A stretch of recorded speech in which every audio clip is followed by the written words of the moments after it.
So we are live now. Hello and good morning to everyone out there, and good afternoon to Professor Sekhar Bandyopadhyay and those listening from New Zealand. Welcome to another session of Voyages into the Past. It is an honor to have Professor Bandyopadhyay with us. He needs no introduction. We all know Professor Sekhar Bandyopadhyay is Emeritus Professor of History at Victoria University of Wellington, New Zealand. His research interests include the social and political history of modern India with special reference to Bengal. He has published a number of books, including Caste, Protest and Identity in Colonial India, the Namusudras of Bengal, 1872 to 1947, Caste, Politics and the Raj, Bengal, 1872 to 1937, Bengal Rethinking History, Plassey to Partition and After, A History of Modern India, Caste, Culture and Hegemony, and several others. He is also the author of numerous articles on caste, culture, and nationalist politics in India that have appeared in many journals, and he has edited and co-edited several books. Today he will be speaking on his journey as he links his experiences to the two cities, weaving his reminiscences. The title is From Calcutta to Wellington, a personal and intellectual journey. So without further delay, I invite Professor Bandyopadhyay to the StreamYard podium. Thank you, Shambit, and thank you to all members of this Passages into the Past group. Voyages into the Past group. I'm honored that you have asked me to speak about myself. So you wanted me to speak about how I became a historian, whatever kind of historian I am. Although I have given you the title of this lecture as Personal and Intellectual Journey from Calcutta to Wellington, I'll possibly focusing and dealing with more the intellectual journey, but the intellectual journey for everyone, I think, is often very closely intertwined with the personal journey. One cannot kind of disentangle one from the other. So I'll start with some personal reminiscences and how I kind of came into the field of history, because for various reasons I consider myself to be an accidental historian. Because when I went to college, in Presidency College, history was not my first choice. I mean, in high school, I had two ambitions. One was to study in Presidency College, and the other was to study English literature. So what happened after the high secondary results came out, I filled in the admission forms in Presidency College for English, and to be on safe side, in case I didn't get admission in English, I filled out a form for history as well. And at that point of time, my father was working in Darjeeling. So from Calcutta, I went back to Darjeeling to my parents.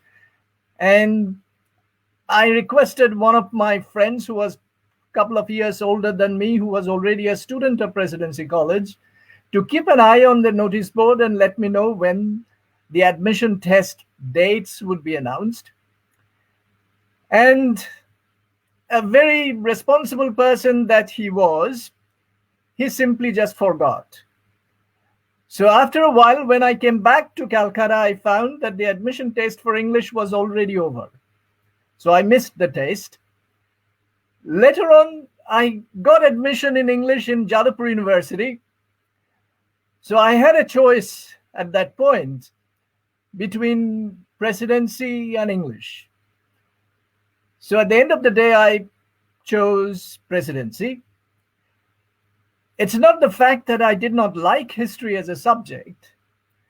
Particularly, I liked the stories of history. And in later life, when I began to write myself, I prefer to write stories, because I believe that narrative aspect of history makes the subject more interesting.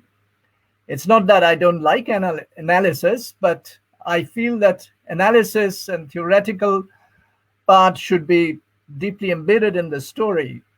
but the story should dominate history, and that makes history more interesting. So what happened? I started my college life, undergraduate life, with a kind of sense of frustration. And so initial months, and if you remember, it was 1969, and it was the period of very serious political turmoil in the city of Calcutta and Presidency College. And for various reasons, my own higher secondary result was not up to my satisfaction. So when I got into college, I was kind of depressed, and I was kind of given to believe that the bourgeois education system had become rotten, and my focus was less on studies. I spent more time in the porticos and in the canteen and in the coffee house, much less in the classrooms. So I still remember at the end of third month or fourth month, there was a class test in history honors. And I did so badly that one of my very respectable teachers with red ink wrote on my answer book, "Better give up history honors." Now I still remember that, those red inked letters on my book, answer book. And this was a wake-up call for me. So I gradually went back to classes, but the period was full of turmoil. The college was closed for about 6 months, and we used to go to classes in professors' own houses. And there were some great professors in Presidency College who, in the long run, left a deep impression on me, particularly the person who we all liked and tried to emulate was Professor Oshin Dasgupta. So all of us who were his students kind of regarded him to be the role model and tried to emulate him. I've never been to any classroom where the professor could communicate the subject matter of the lectures so clearly. I still remember he drew on the blackboard the military formation in the Third Battle of Panipat. So it's now more than about 50 years have gone, and I have not forgotten that.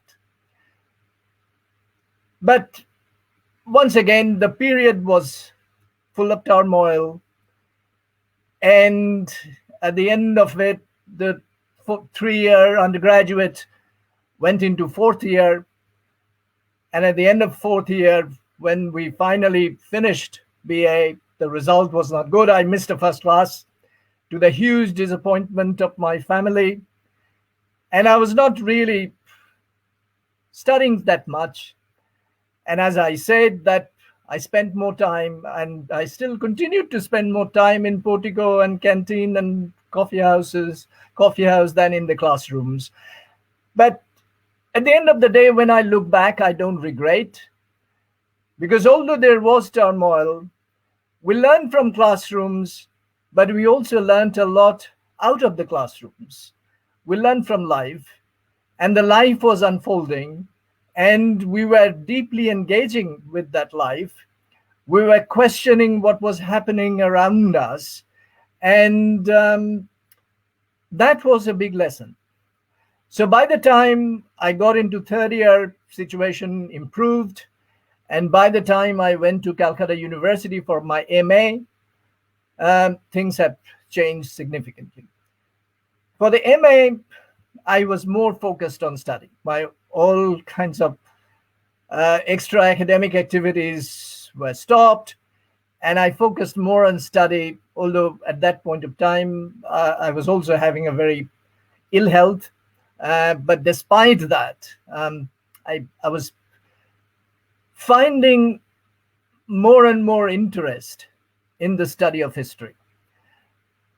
One of the reasons for that, in MA class in Calcutta University in the early 1970s, we had some brilliant, illustrious professors who were not only very good teachers, they were also very significant researchers who have already contributed significantly to the writing and studying of modern Indian history, starting from Amaris Tripathi, Binay Chaudhuri, Nilmani Mukherjee, Arun Dasgupta, Chinmay Chaudhuri, and so on. I was really privileged to be taught by some of the luminaries of modern Indian history in India. So that was a huge influence of me to make me interested in history. But even at that time, as I said, I was a kind of accidental historian. Even at that time, I was not really sure what kind of profession I was going into. I was a bit confused. I sat for the MA exam.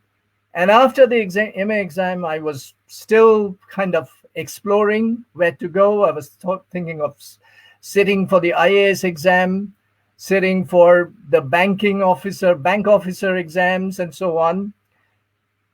At that point of time, the MA results came out. And for the first time in my life, my result was up to my expectation, possibly even more than what I expected.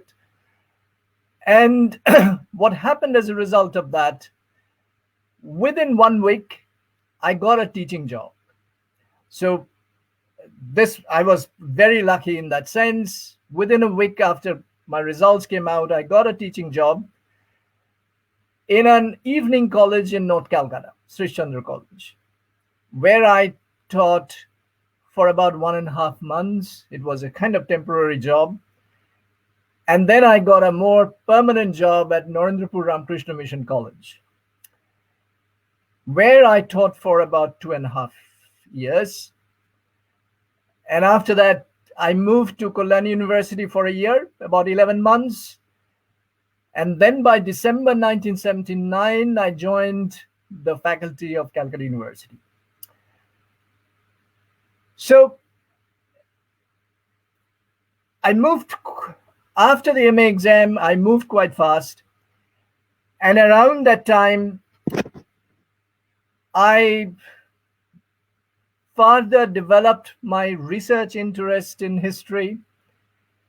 And as I got into teaching and research, I became more and more engaged in the discipline of history. It was actually around that time when I could see myself to be as a historian in future, and so on.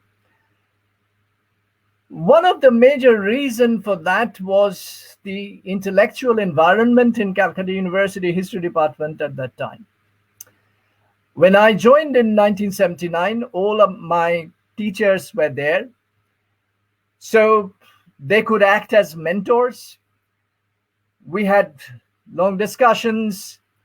They generated more interest. So that was a very wholesome influence. But more importantly, I had some wonderful, brilliant colleagues who in later life all became big names in the world of history.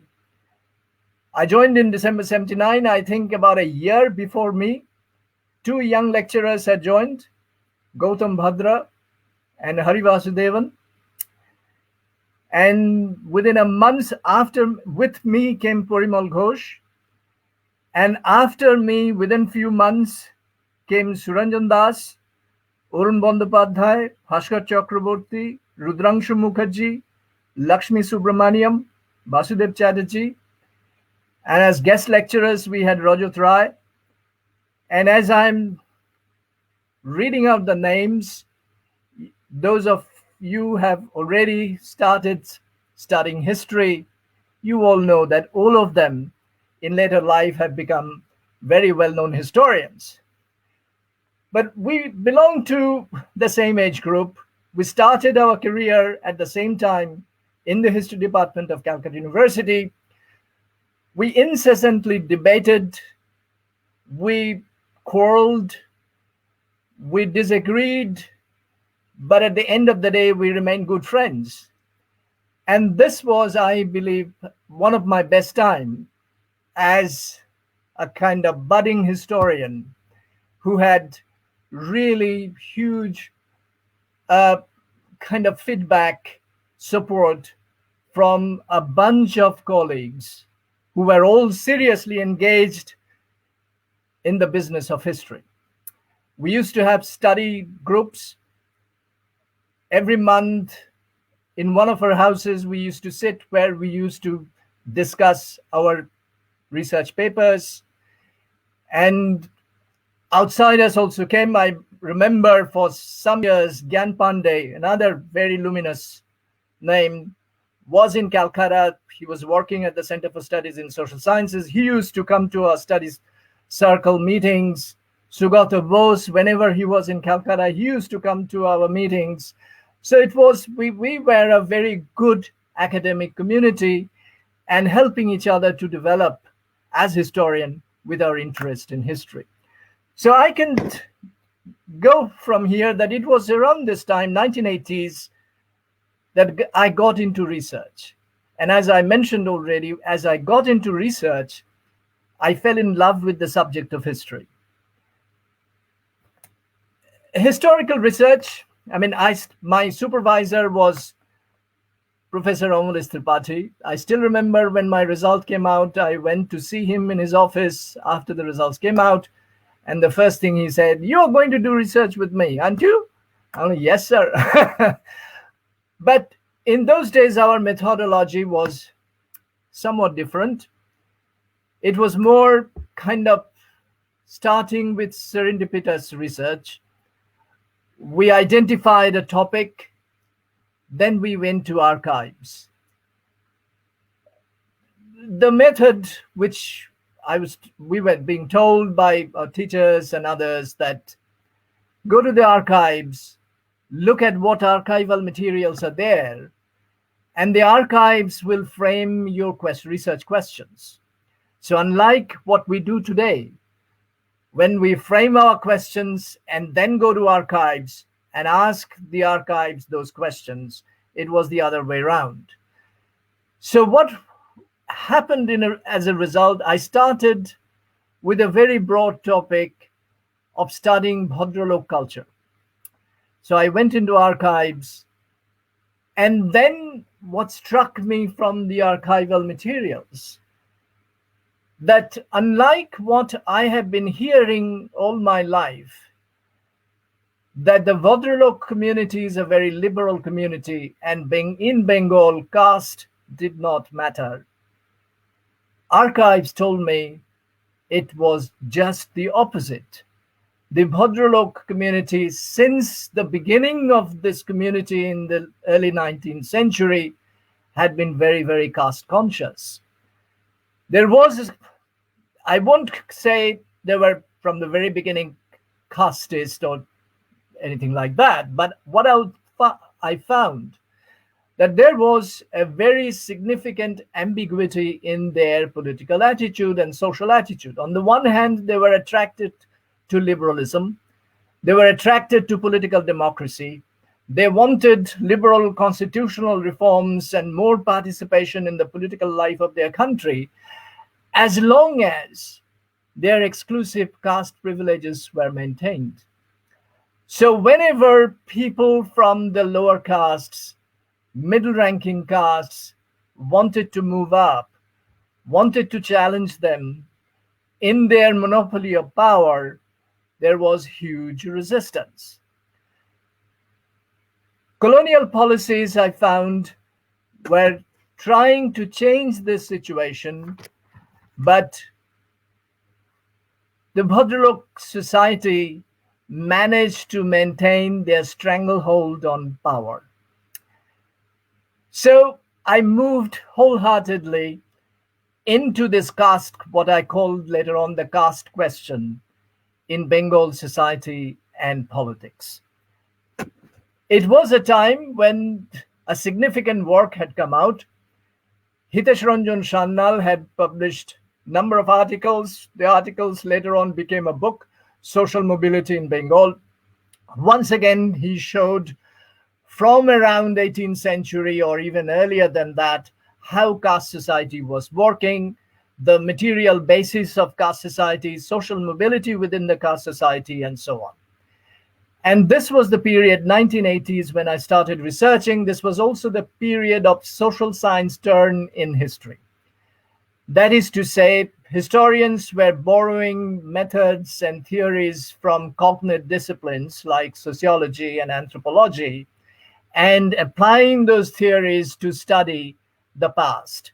So this was the time when we witnessed the development, what we call historical sociology or historical anthropology, the works of Bartenstein, the works of Bernard Cohn, Ramkrishna Mukherjee, Shoman Mukherjee, and so on. So I moved into this. My thesis went on because we had no sense of time. My thesis took about 8 years. But in the end, from I finished writing, I ended up writing a thesis which was about 800 pages long. And 2 books came out of that. The first book, Caste, Politics and the Raj, mainly dealt with the colonial policies, colonial perceptions, and how did that affect the caste mentalities, caste consciousness at various levels of the Bengali Hindu society. It was looking back, it was published in 1990, looking back at that book, possibly at this point, I would have liked to rewrite that book because it was more looking at the society from the top down. At that point of time, my second part of the thesis was about the Dalit movement. This is also, I discovered in the archives that the Namushudras of Eastern Bengal and the Rajbangshis of North Bengal had organized themselves into 2 very powerful Dalit movements in Bengal.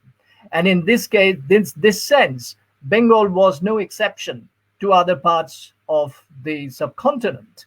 So I studied the Namushudra movement in details, who were in East Bengal. So the second part of my thesis was in Dalit movement. But after the publication of the first book, I decided to take a pause and rethink my whole materials in a different way. And also at this point of time, I digressed a little bit. I wanted to do something else. So I wrote 2 short books, one on the 18th century Mughal crisis, and the other one of all subjects on Nevin's Burma. So that was my short kind of excursion into Southeast Asian history. But around this time, another big change. This is, once again, I go into the personal life. Another big change in my personal life was happening. I was becoming a bit of unhappy with my job situation, with the political situation around me. So I wanted to change my job, and not just change my job, I wanted to leave West Bengal. My first breakthrough came, I got a postdoctoral fellowship in School of Oriental and African Studies. I went to London, and this gave me 2 very significant intellectual opportunities. First of all, I could see the India Office records to delve deeper into the story of the Namushudras. There's a huge materials are there in the India Office records. Also, it got me in touch with at that time, a huge debate was going on in European historiography on the reform of popular culture. Historians like Barry Ray, Natalie Davis, and others, Roger Chartier, were writing on this topic, and I got introduced into that literature and began to rethink my own materials at that time. And one day at the India Office notice board, I found a job notice, that a Victoria University of Wellington in New Zealand was looking for a lecturer to teach modern Indian history. I had no idea what the Victoria University of Wellington was, where it was, how it was. So I saw it and I thought I fit in, but I was not sure whether to go to New Zealand. I came back to SOAS and asked my mentor there, Professor Peter Robb. So I asked Peter, I saw this job advertisement. Do you have any idea about this Victoria University of Wellington? So Peter said, yes, I have, because I'm a graduate of that university and it's a very good university. So if you want, do apply. And if you get the job, do take it. I went, okay. So I sent an application without expecting anything to happen. And in fact, nothing happened for next 6 months. For various reasons, Victoria did not finalize the recruitment for the next 6 months or so. So I came back to Calcutta. Then one fine morning, I got a phone call that they wanted to interview me. And they did interview me on phone. And in 2 weeks' time, the appointment letter came. So I decided to go. Not expecting to survive for more than 2 to 3 years. So I didn't immediately resign from my Calcutta job. I took a long-term leave and went to New Zealand as a kind of adventure. So I knew only that New Zealand was a cricket-playing nation and there was more sheep than people. People used to ask me, do they study history, Indian history? I said, yes. One good thing is that there was a long tradition of teaching Indian history at Victoria. I was coming to replace Tim Bigelow, who was a very well-known name. His famous book was Thomas Munro and the Madras Presidency, published from Cambridge University Press. These days, after the publication of Bartenstein's book on Thomas Munro, no one really refers to that book, but at that time it was a very well-known book. So I was coming to replace him. He had become dean. So people then began to talk to me with some respect, okay? So after coming here, as I said, I did not expect to survive for more than 2 to 3 years, but then I fell in love with the city.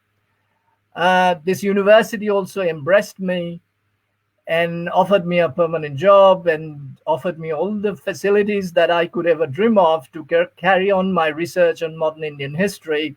So I decided to stay back. And one of the major reasons I stayed back, that Victoria had a very good library. And we are also a member of the international interlibrary loan system, where I can borrow books from anywhere in the world, from Library of Congress or British Library or Cambridge University Library, wherever I want, because it's within this interlibrary loan system. I thought this was an ideal opportunity for me. So I began to first write the second part of my thesis, the second book on the Namushudra movement, their social mobility from the 19th century, the development of the Motua religious sect, and the book came out in 1997. The Motua community is now politically so important in West Bengal's politics. And I could claim that I was the first academic historian to write about it and write about the group. But what I also found and tried to show, that when we study Dalit movements, we cannot really afford to see Dalit as a homogeneous social category. I saw this group to be very heterogeneous. Different sections had different kind of ambitions, different kind of aspirations, different kind of goals. And when these goals and aspirations converged at one point, there was an articulate caste movement. But that did not mean that this convergence would last for perpetuity, because this convergence was also historically defined. Certain context defined this politics. So as the context changed, the movement, the trajectory of the movement also began to change. And I tried to show that it was During the major part of the nationalist movement, the Namushudras of Eastern Bengal maintained their political autonomy and did not join the Gandhian nationalist movements. But when the partition came, partition politics kind of splintered this movement, and this movement began to go in various directions. The leadership of this movement was involved in constitutional politics, in legislative assembly politics. Some of the peasants were involved in the communist-dominated Tebhaga movement, which was started in 1946 by the Bengal Provincial Kisan Sabha, which was under the influence of the Communist Party of India. Some of them even responded positively to the Hindu Mahasabha mobilization on communal lines and participated in communal riots and so on. And when the partition debate came, they were not uninvolved. They were very actively involved. They became both the victims as well as perpetrators of communal violence that came before and after the partition. So what I tried to show that the Dalit movement needs to be seen not as a homogeneous whole. We need to take an intersectional approach. We have to look at both caste and convergence and caste and class, goals and aspirations, and also divergence and contradictions. Around this time, after finishing this book, the other question continued to harass me. And that question was, if the caste system was so oppressive, so repressive for those who were at the bottom of the society, as the Namushudras were, how the caste system, caste society could be sustained for such a long time? What was the power structure? At that point of time, Nicholas Darks had published his book, Castes of Mind, where he had argued very powerfully that caste is a cultural construction of power. So I wanted to see what was this power structure that sustained the caste system for such a long time. And this was my third book project. And at that point of time, I was also reading Marxist cultural theory, like Gramsci's theory of hegemony, or Raymond Williams's theory of modernity, reform, and residual culture, and so on. So I wrote the third book, which was called Caste, Culture, and Hegemony, where I showed how caste discipline has been maintained in Bengal from around 18th, early 19th century, both through dominance as well as hegemony. I'm not going into the details. I mean, some of you may have come across the book. So these two books finished the research project which I had started in Calcutta in my formative stage on caste and Bengali Bhadralok society and Dalit society, Dalit movement, politics, and so on. But Wellington itself brought some changes in my way of looking at history and teaching history, researching history. First of all, when I came to Wellington, I found a big change in pedagogy. In terms of teaching, when I was teaching in Calcutta, when I was taught in Calcutta, the lecturer's main emphasis was to give content. We used to provide as much factual information as possible about an event and so on. But here I found the focus was not on giving so much content, but on teaching how to acquire that content. That is not knowledge itself, but how to acquire knowledge. In other words, the focus was on independent study of history. So we had to give them problems, we had to teach them how to read a historical document and how to compare different historical documents, contrasting historical documents, how to construct a narrative from such contrasting documents and so on. And the other thing also, we here in our university, we very consciously tried to kind of dispel the idea of kind of certaintist history, that this is the authentic version, this is the historical truth out there, there is nothing else, everything is false. That's that kind of idea. Dislodging the kind of certaintist history is a major aspect of pedagogy here, and we tried to familiarize the students with the historiographical debates on a particular event. I mean, in my tutorial on a particular event, I give them 2 articles, both looking at the particular theme from 2 very different perspectives. So, and the students compare them and come up with their own conclusions.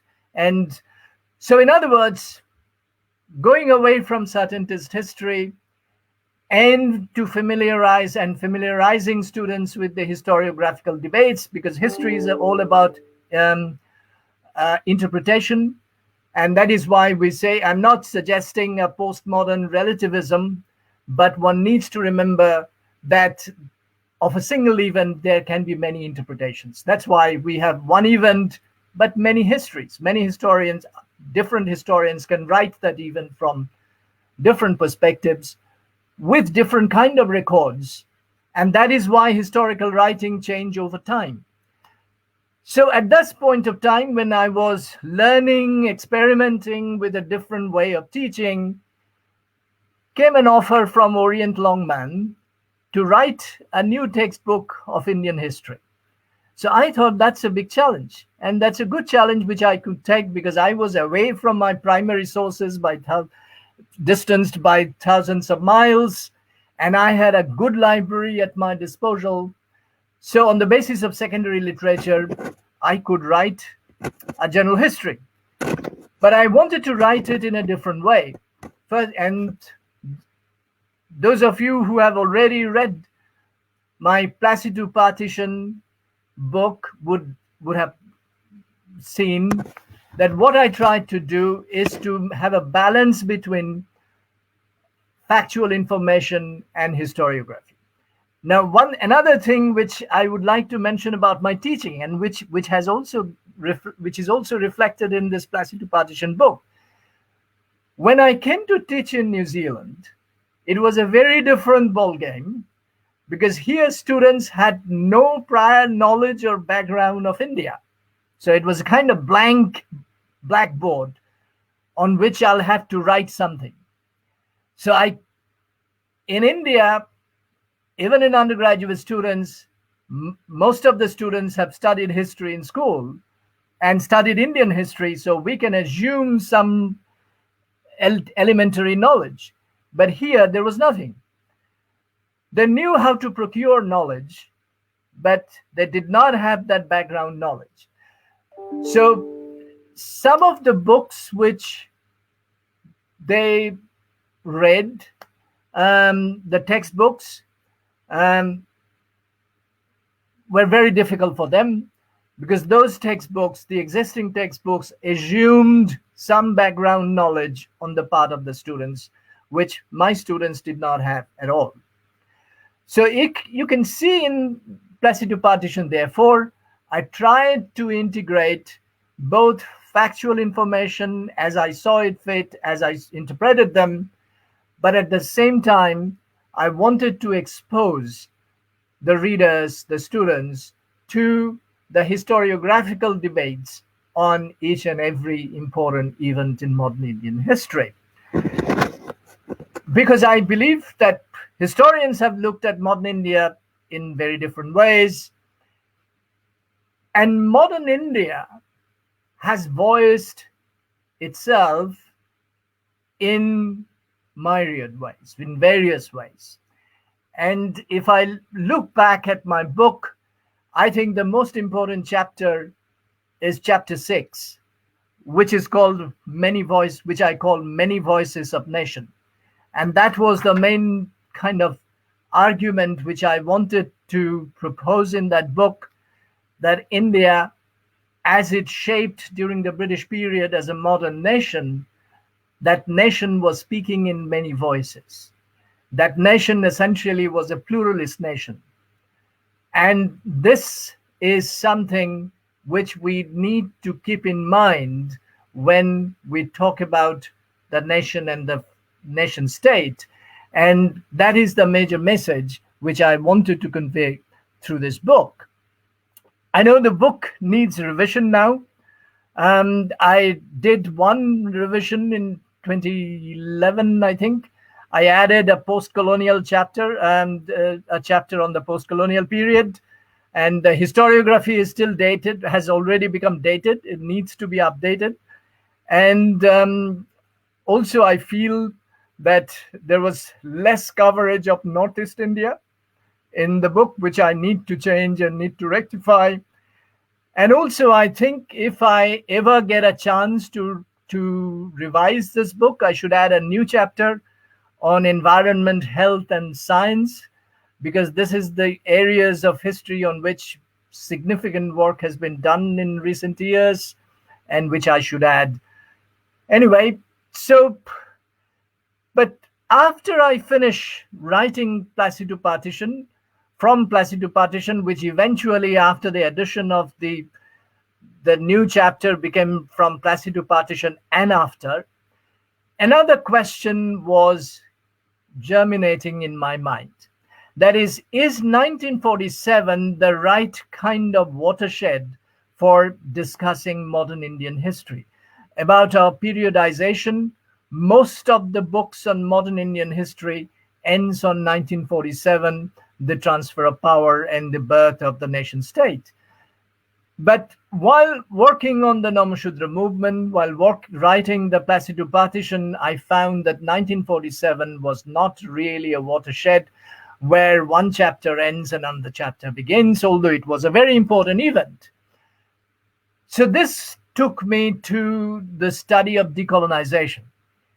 And my next project was decolonization post-1947. I looked at first 5 years, 47 to 1952, the first general election. What happened in this first 5 years? And what I found that in this first 5 years, first of all, I do not agree that there was yet a consensus on the future trajectory of the nation. Those debates, the future development of the nation state, was still being debated and discussed in the nation space. And there were a lot of things going on. And also I found that it was during this period, there was a lot of continuity as well as change. In terms of continuity, what struck me is the growing authoritarianism of the government. Within few months after independence, there was the Security Act, because the government wanted to imprison people on suspicion of being anti-national without trial for 6 months. And that Security Act came within the few months after independence in 1948. And then after promulgation of Constitution, within few months came the First Amendment, and it was to curb press freedom. So in other words, what I found and what I argued, that some of the authoritarian tendencies which are corroding democracy in India today actually had its origin in the first 5 years of the Republic, in the first 5 years of the new nation state. So it was from around that time this trend was gradually developing, and it is now in the shape that we find. So in other words, decolonization is continuing process. It is a long drawn, gradual process, and it is never ending. I also edited another book on decolonization and the politics of transition in South Asia. And that was a book which was published in 2011, and then 2014, an Indian edition. It was initially published from London, then an Indian edition came out in 2014, which was called Decolonization in South Asia, Meanings of Freedom in Post-Independence West Bengal, 1872-1947. So that was my other project. But Wellington had also another impact on me. When I decided to stay back, when I accepted the permanent position in Wellington and I decided to stay back in New Zealand, in a way, I started looking at my own roots. That is, the history of Indian migration to New Zealand. I started looking at books and to find out how Indian migration to New Zealand started. Are they really a new immigrant group?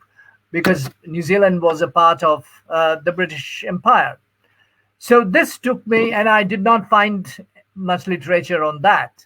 And what a historian does, I went to archives.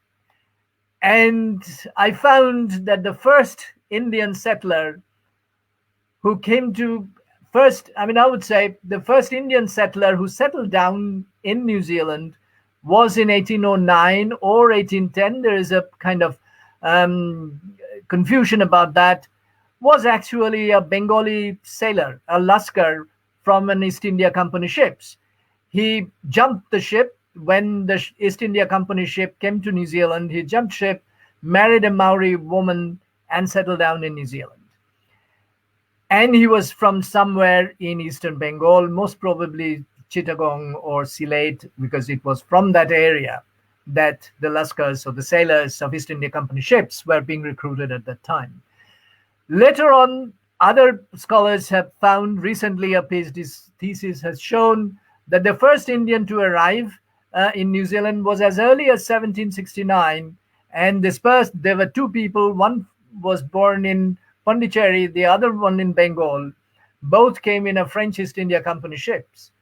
So this was fascinating discovery from me, and I moved into the question that if the Indians were coming to New Zealand from the earliest period of colonization, why they are not present in the mainstream historiography of New Zealand, of the New Zealand nation.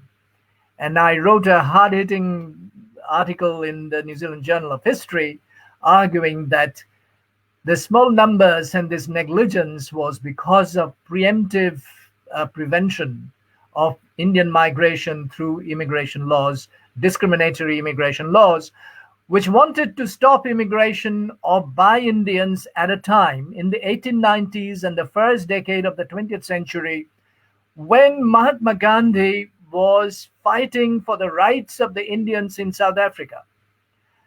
So the white settler society was afraid that if Indians were allowed to come into New Zealand and also Australia, similar kind of problem would appear in these colonies as well.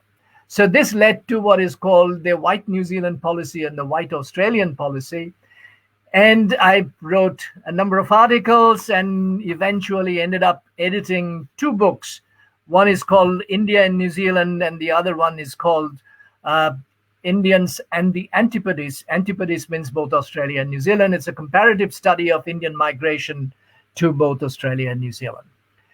So that's up to now. That, as you can see, that from Calcutta to Wellington had been a long personal and intellectual journey. Calcutta was the formative stage, as I told you, that I fondly remember my days in Calcutta University in the 1980s, which was intellectually so stimulating. It was the formative time of my intellectual life as growing up as a historian. But Wellington made me mature. Most of the books that I've written were written while I've been in Wellington. It gave me a lot of opportunities. But I learned from all these projects. I moved from one project to another, and I feel that one enjoys history once you delve deeper independently according to your own interest. Frankly speaking, when I was an undergraduate student, I was never thinking of making history as my kind of profession. But more I moved into his research, I can't think of anything else but being a student of history, being a reader of history. So I will end there, and I'll be happy to take questions. And possibly I've already taken a lot of time, but still I think there's some time left. I'm happy to take questions.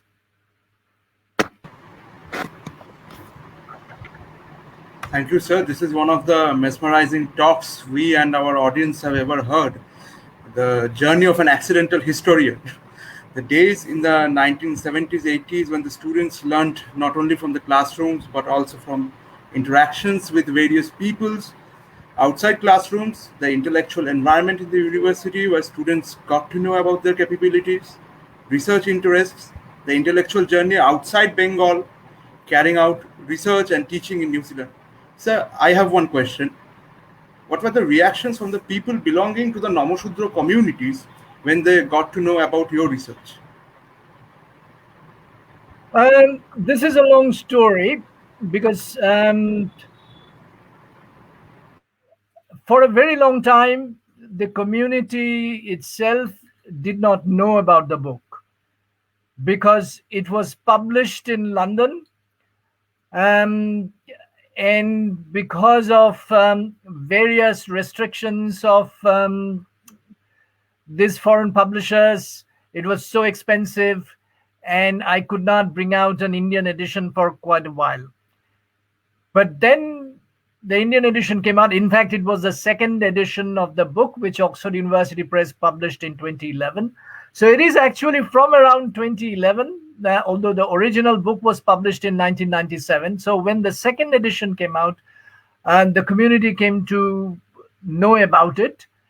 And so far, I have received very positive feedback from the community, because some of them might disagree with me when it comes to the more contemporary period, my observation about some of the leaders and so on. But they think that the earlier period, the colonial period, 19th and early 20th centuries, the kind of historical details that I could provide in my book, that is very invaluable for understanding their own history. So no, I have given number of lectures in their community organizations, in meetings. So, and some of them are very good friends of mine. I'm in connection with them, talk to them whenever I'm in Calcutta. And so, yeah,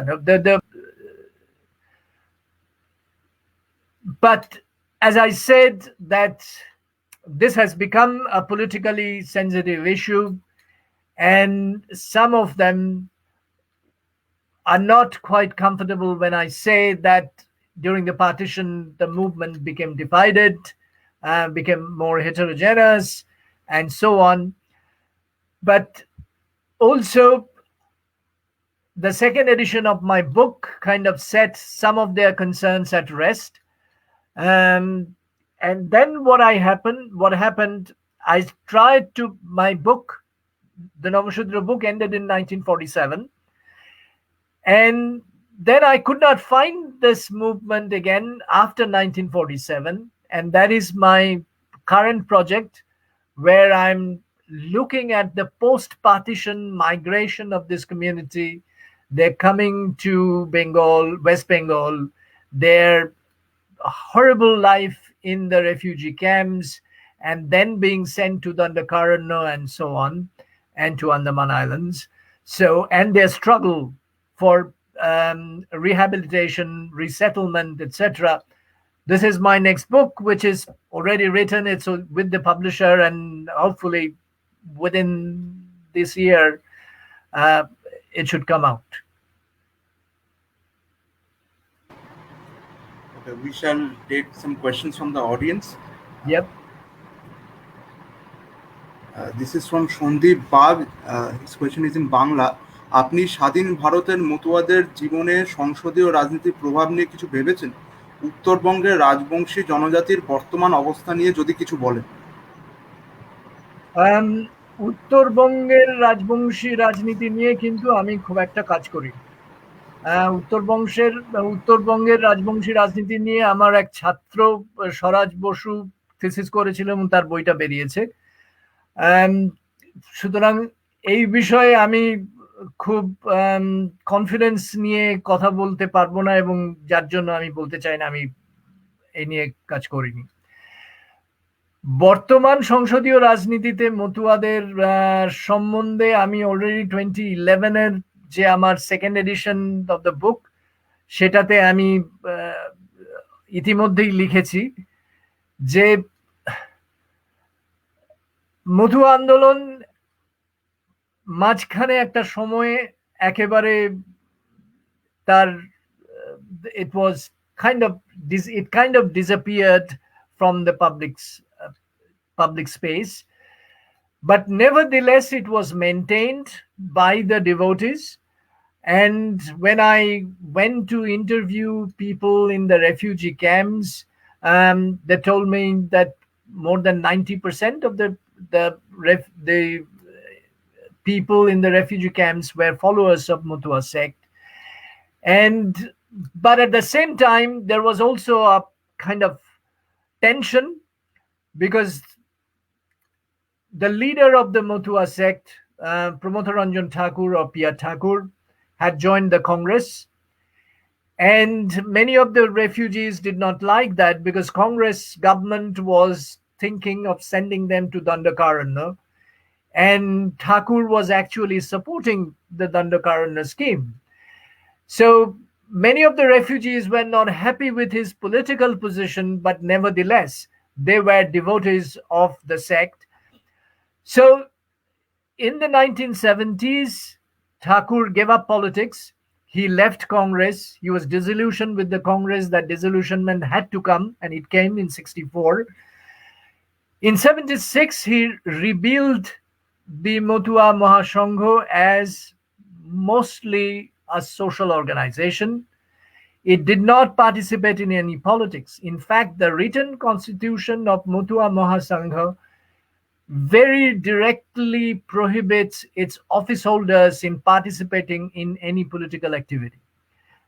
But that was changed in 2011, when the political parties in the 2009 parliamentary election and 2011 assembly election realized the organized power of Mutua Mahasangha, and they kind of started courting this group.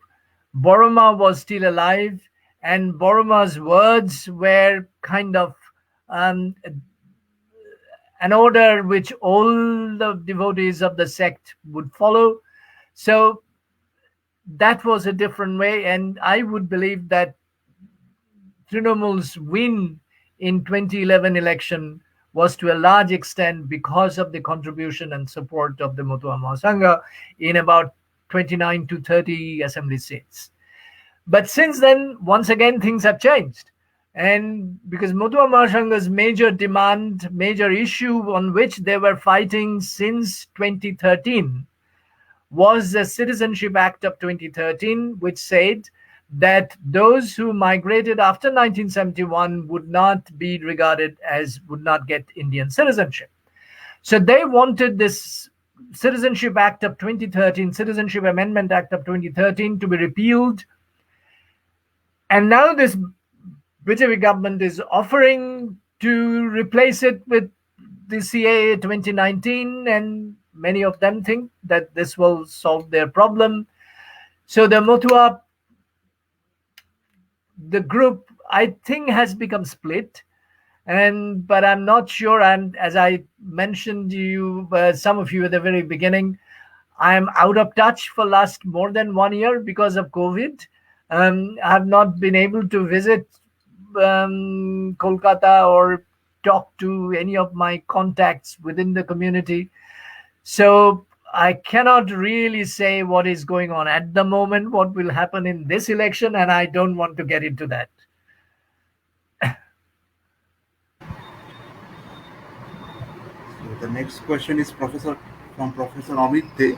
Professor Bandyopadhyay, do you notice less and less interest in medieval Indian history from 1970s among the Bengal-based historians? If so, how do we analyze that? Thanks, Amit. Yes, you are quite true that from the 1970s, study of medieval history in Bengal was becoming more and more constricted.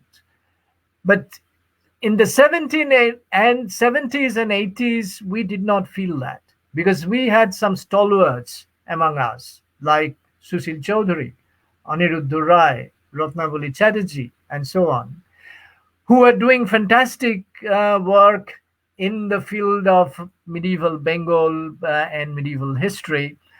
So in the 80s, we did not feel that. But what was also a fact that a second generation of historian to replace this earlier generation of stalwarts did not take shape. And none of, I mean, none of my contemporaries ever taught in Calcutta University or even Jadavpur University. None of my contemporaries ever thought of going into medieval history because there are challenges. I mean, in order to be a good medieval historian, you have to have a language. Particularly, you have to learn Persian. Without the knowledge of Persian, you can't really do it. We have some people who have done early modern period. I can mention two of our illustrious students from Calcutta University. One is Sudipto Sen, and yes, Sudipto Sen, who did an excellent job in work in the early modern period. And Kumkum Chatterjee's work is also early modern period. But not many of my generation went to the medieval section, medieval history. What we know, those who were interested in medieval would go to Aligarh, and because Aligarh was flourishing as the major center of medieval history. How to rectify, I don't really know, but it all depends on how you teach medieval history. I mean, there has been very significant. I'm not very familiar with the early medieval period, but I'm familiar with the literature on the 18th century because I have an interest in this as being the early modern period. Significant work has been done. Very interesting works have been done.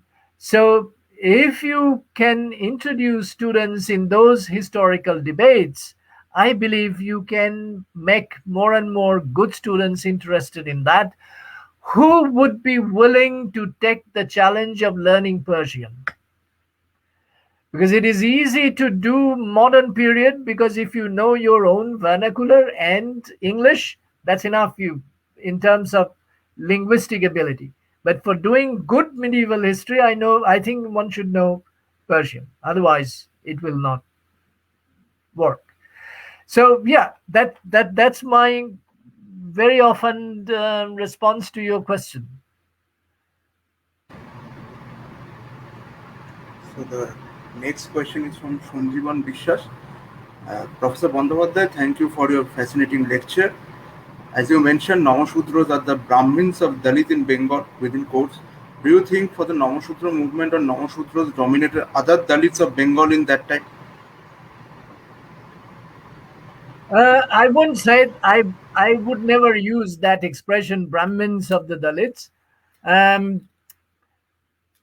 but it is a fact during the colonial period that most of the privileges that were being offered by the colonial government, those opportunities and privileges were being taken over by the larger Dalit groups who were more organized.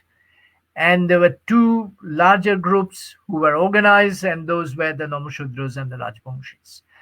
The other major group, which was also organized, were the Pondro Khatriyas of South Bengal. But in terms of numbers, their numerical strength was not as much as the Namushudras and the Rajbangshis before 1947. And therefore, there was a lot of discussion during this period. If you read the Legislative Assembly proceedings, the members from other castes were complaining that all these privileges were being taken over by the members of these two groups, and that that was the reality. But I think that changed after partition, because Namushudras for a very long time were not present in the public space immediately after partition. They came to that space at least about 5 to 8 years after partition, when they became when they got citizenship in West Bengal. They migrated only after 1950. Between 1950 and 1957 was the largest migration of the Namushudras from East Bengal to West Bengal. And not until, I think, beginning of the 60s, they were competing in this space. So, but on the other hand, the Namushudras were very enterprising. If you look at the 2011 census records, they were the largest. The literacy rate among the Namushudras is the highest among the Dalit groups, if I remember offhand. So they have been very enterprising. They have been educating themselves. They have been trying to take advantage of the new opportunities that had been opened up by the new regimes, the new state structure, and new legal infrastructure, and so on. Yes. The next question is from Sukhdev Sohal. Did postmodern turn influence your historical consciousness and way of writing history? Yeah.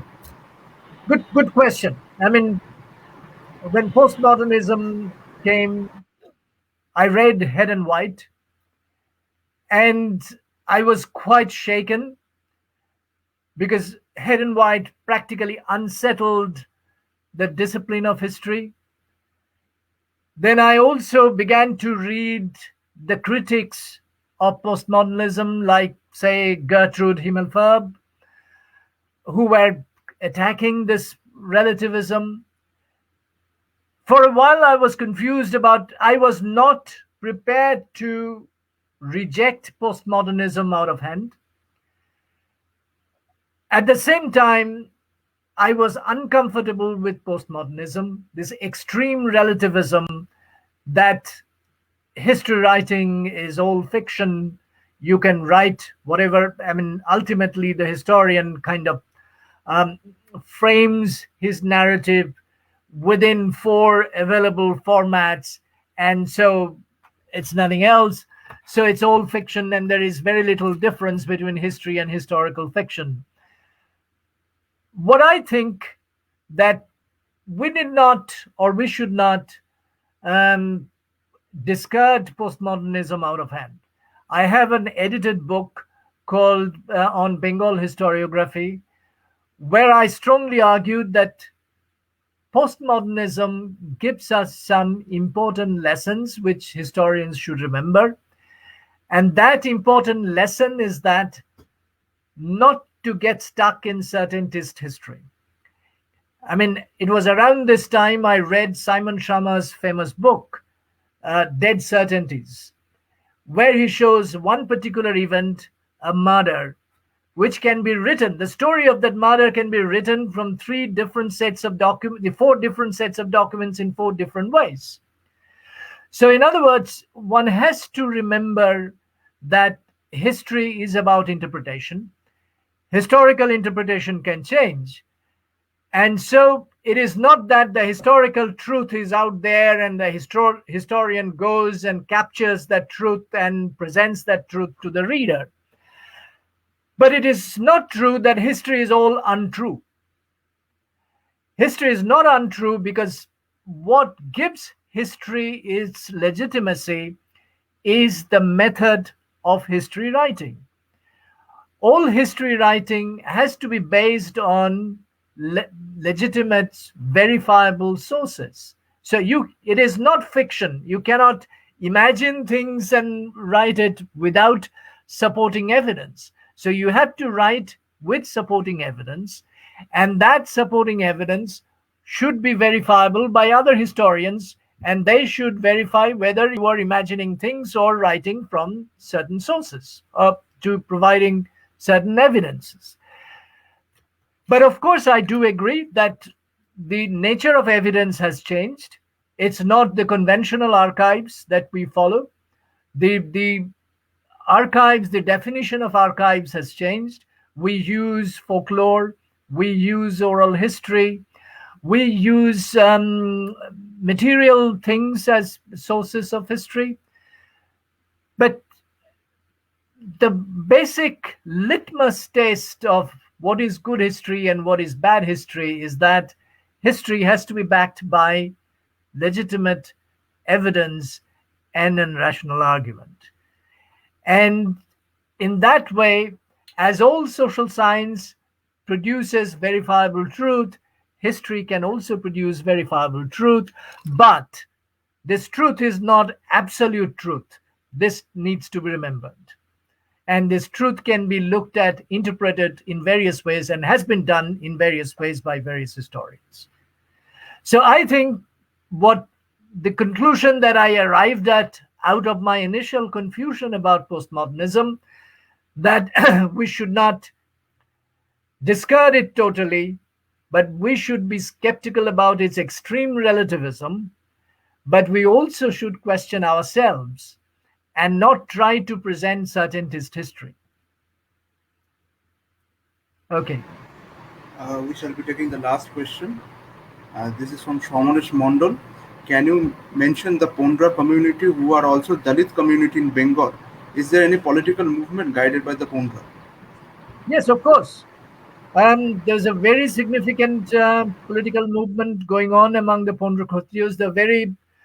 The very agitation to change their names, and there was a reform movement which started among them in South Bengal. There was a movement to retrieve the history of South Bengal and to relate the history of South Bengal to the history of the community. And there were a number of leaders who were involved in both nationalist politics, and some of them were also anti-nationalist and more Ambedkarite. So yes, I mean, they had a very, very strong social and political movement in the early 20th century, beginning in the early 20th century.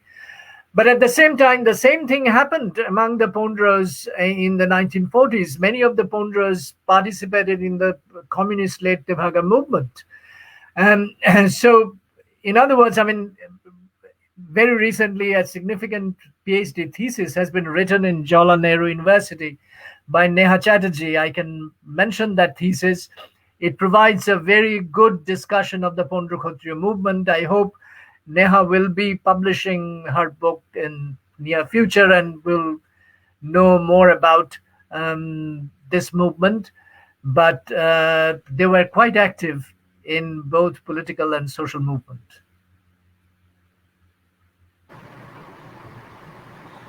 Thank you again, sir, for this wonderful talk.